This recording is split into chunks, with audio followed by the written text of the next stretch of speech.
Today on VI TV, we got Paul Hyland, 19th of February. He's in a fantastic fight. Vacant British lightweight title against Liam Walsh, top fighter. I think his only defeat is Gervonta Davis. First of all, your thoughts on Liam Walsh, Paul? Yeah, mate, he's a cracking boxer. He's former British and Commonwealth, I think, wasn't he, before? Yeah. He's previously held them titles. He's fought, as you said, at world level. His only defeat Gervonta Davis, which is a good scalp to have in your record, like, nevertheless, win, lose or draw. But he's a tough competitor, and I'm training hard to take on whatever he's going to bring to the table. Yeah, I mean, do you accept that you're going into the fight as the underdog here? Yeah. Well, it's also an MTK show. He is the MTK boxer. They won the bid and stuff, so he's going to be their home fighter. I'm the underdog. Will be a lot more pressure on him, but it doesn't matter what it happens in the night. It's just me and him in the ring, and it's all both got to put it in the ring. See, may the best man come out safe and sound and victorious. But you can also look at your defeats. Very good company. Lewis Ritson, Pantera is a very, very good Italian. So you've been mixing in top company as well, haven't you? Yeah, I've had some tough fights. I was former IBF European champion. I stepped up before Lewis Ritson. He took me out early enough, but he was on a high at the time. I think he had his third or fourth defense against me as British title. He won it outright against me. I think he's one of the only fellas to win a British title outright in 4 fights within 4 rounds. That's what his record was. He was strong as a bullet at lightweight, and then he moved up, and then took on Pantera, who defeated Ritson. I think it was the 7th round. He caught me the body shot, and there was just no recovering from it. But that fight was going pretty well. It was pretty evenly matched, and Pantera would stay in touch with me and again. He would match me and stuff. He's a nice fellow, so he is, and I wish him all the best of luck as well for his future. Like. Yeah. Do you think it's an advantage? Because I know Liam's been out since November 2019. According to BoxRec, you've been out even longer. But haven't you had a fight in Poland last year that doesn't get put on BoxRec? Yeah, it was a comeback fight. It was actually scheduled for a different fellow from Ireland, down Dublin, fighting on it. And I've been training, hopefully waiting on word. Mark was trying his hardest to get me out because of all the COVID stuff and all, and things were a bit tougher. And he phoned me up and says there's a boy was meant to be fighting, and he pulled out if I wanted to step in, and I jumped at the opportunity and took it.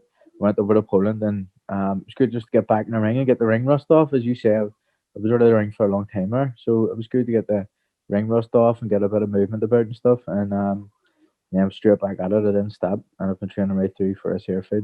Do you think it gives you an advantage having some action in Poland, whereas Liam's had 14, 15 months out? Yeah, well, I wouldn't say really a advantage. It wasn't a hard, tough fight. Like, just went in and got the ring rust out a bit. But well, I've trained hard. I'm sure he's trained hard. The best we can because of the restrictions and everything that's going on at the minute. It's crazy. But we'll both pull together in the ring and see what happens then on the night. How do you win this fight? Well, I don't want to give too much out in case he watches and he knows my game plan, but we'll have a plan. I've been sparring a lot with James McGivern and stuff. So we've been working on tactics. He's been helping me out a good bit, which is much appreciated. So we're going to try it out in the ring. But the thing is, I can box and I can fight, so I can adapt during the fight, whatever needs to be to win. Yeah. I mean, obviously with COVID, it's been frustrating for a lot of boxers, but it must have been for you because, of course, you was looking forward to the Terry Flanagan fight last April, wasn't you? Yeah, it's true. That was a brilliant fight. I got announced. It was buzzing. I used to watch Flanagan whenever I only started off as a professional. He was always ranked at the top end of the tree, and he was a person to watch. And then I got announced I was able to fight him, take him on.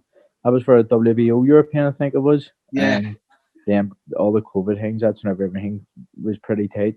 Everything was called off, and that was I was upset about it. But it's boxing. It happens to fighters all the time.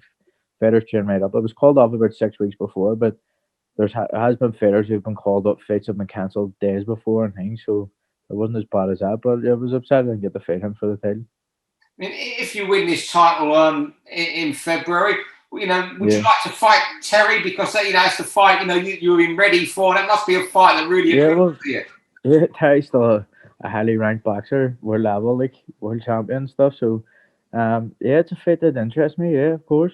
Whoever's there, I let my management, Mark Dunlap. Mark's looked after me great up to now. I'm very thankful for everything he's done for me. So I let him. I'm the fitter. I just feed. He does the brains and I do the feeding. What's it like for you though? I mean, obviously, you're still, you're not an old fighter. You've got a good record. Yeah. You've mixed in good company. When you look at these world level lightweights at the moment, do you think to yourself, how the hell am I going to win a world title when there's these guys like Lopez there and Ryan Garcia and Gervonta Davis moving up? Do you think, what am I going to do to win this a world title? Yeah, there are some tough competitors there at the top end of the tree, but you're just hoping a few of them match each other soon and take each other out. But in boxing, a fighter is a fighter. If I don't care who it is. I've proved it before. Whoever is in front of me, and if it makes sense for me to fight, I'm going to fight. It's what you do. So I've been brought up when I was a kid. I'll fight, win, lose or draw. You give it your all, but you always have to be confident going into a fight. So whoever is put in front of me, Mark does the right management. My team behind me, I'm always confident that I can have the skills to take what it does, what it needs to do. Yeah, it's just saying, we're possibly talking of guys that in 10 years' time, we could be talking about them like we talk about Hagler, Leonard Hearns, in the 80s, when there was great middleweights and no one could get near them, welterweights, middleweights, and you could be a great fighter, but you had those guys to come through. That's what I'm saying. But, you fight them, you give your best, and you get a lot of money for fighting them, I should think. That's it, exactly. If you fight one of them boys, it's a no loss situation. You're not expected to win, and you go in, and if you win, you cause an upset. Then look what it does for you. It blows you right up, so it does. But you're never expected to win. You're always underdog, and all the pressure's always on them. But you just go in comfortable. People box whenever there's no pressure on them at their best. They're nice and relaxed. You go in, you box, you move, it flows better. If there's no pressure on you, sometimes you perform a lot better, and you never know what the outcome can be in boxing. It just takes one shot in the chin.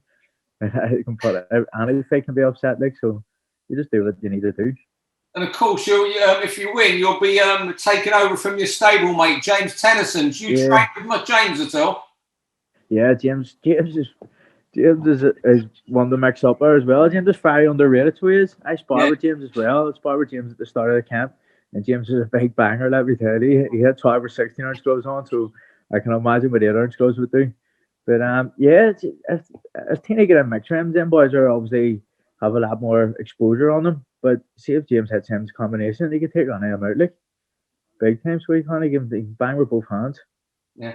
Of course, going back, you win. You're about the exposure there. You win this fight on the 19th. You're going to get that exposure. They'll want you on BT. They'll want you on Sky. You're going to be in a very, you might still be waiting for that world level fight, but you're still going to be in a very good position. Someone like Terry Flanagan, you say he's a world-class operator.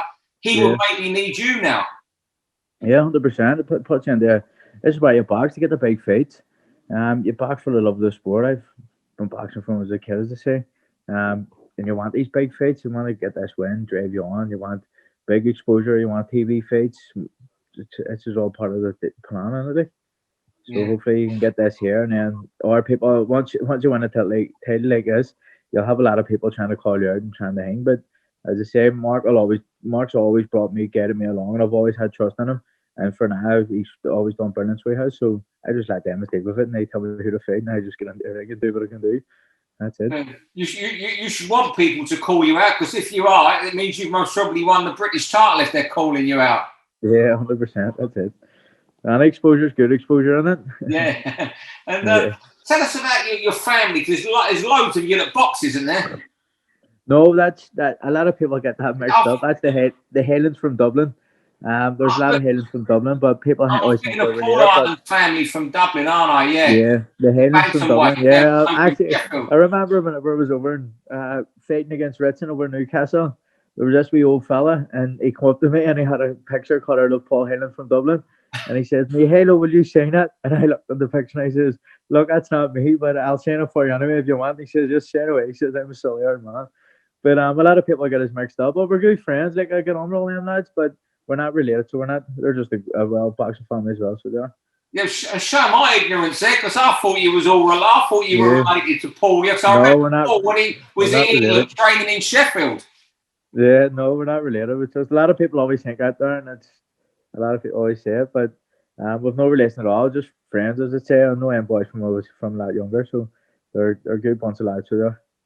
And understand you, before we let you go, you're due to become a dad in a couple of months.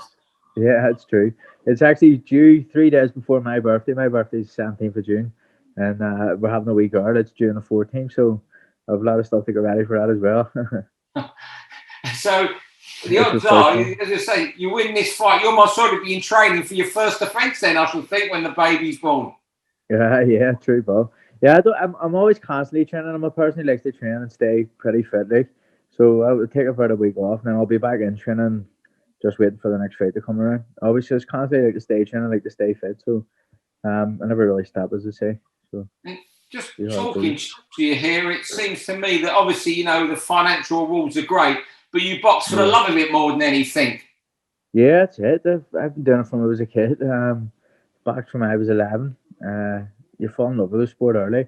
Obviously, it's great to get money. That's why people do it. But it's a boxer. I'd say most boxers are all the same. They just love fighting. It's what you do. I see a lot of boxers. It's really disheartening them when they have to finish or give up, and it's going to happen one day. But you dread it, so you do. But that's life, isn't it? So June the 19th. Sorry, February 19th. February 19th. Yeah, it's actually 3 weeks. 3 weeks tomorrow. It is exactly. Yeah. So Bacon British lightweight title. Give us a prediction. I think it's going to be a tough fight. I think it's going to. I can't see a stoppage. Like, I think it's going to be tip and toe, but I can see myself victorious. Definitely do. Well, thanks very much for joining us on VIP TV today, and we'll speak again hopefully after your fight, and you'll have a Lonsdale belt behind you on that white wall. 100%. Yeah, that sounds brilliant. Thanks a lot, Steve, for having me on too. Thank you very much for speaking to us, and all the best to Mark. I always give Mark Dunlop a shout out. Yeah. I just want to say thanks as well to Emma and stuff. Emma Brennan, she's my strength conditioning coach for us. Camp, she's helped me out a good bit, and Emma Fowler and Andy Fennell, they're my pads and conditioning and stuff. And Mike McCulmy does a bit of my fitness. Just want to say thanks to all Emmas. The last 14, 12 weeks, they've helped me along. Brilliant, so they have. So I've just got 3 weeks to go and take that belt home, as you say. And hopefully next time you see me, I'm sitting with the Lonsdale belt right on my shoulder. Lonsdale belt on one shoulder, a baby on the other. That's what we want. Yeah, true, Paul. Sounds good, so it does. Thanks very much for speaking to us and finding us the time. I know you've had a busy day with your wife today, and good luck to everybody. Yeah. Thanks a lot, Steve. Appreciate it, mate. Thank you. All right, bye-bye. Bye. For all boxing info, news and latest interviews, amateur and pro, across the north, click and subscribe. VIP Boxing Promotions. Also, Twitter, Instagram and Facebook.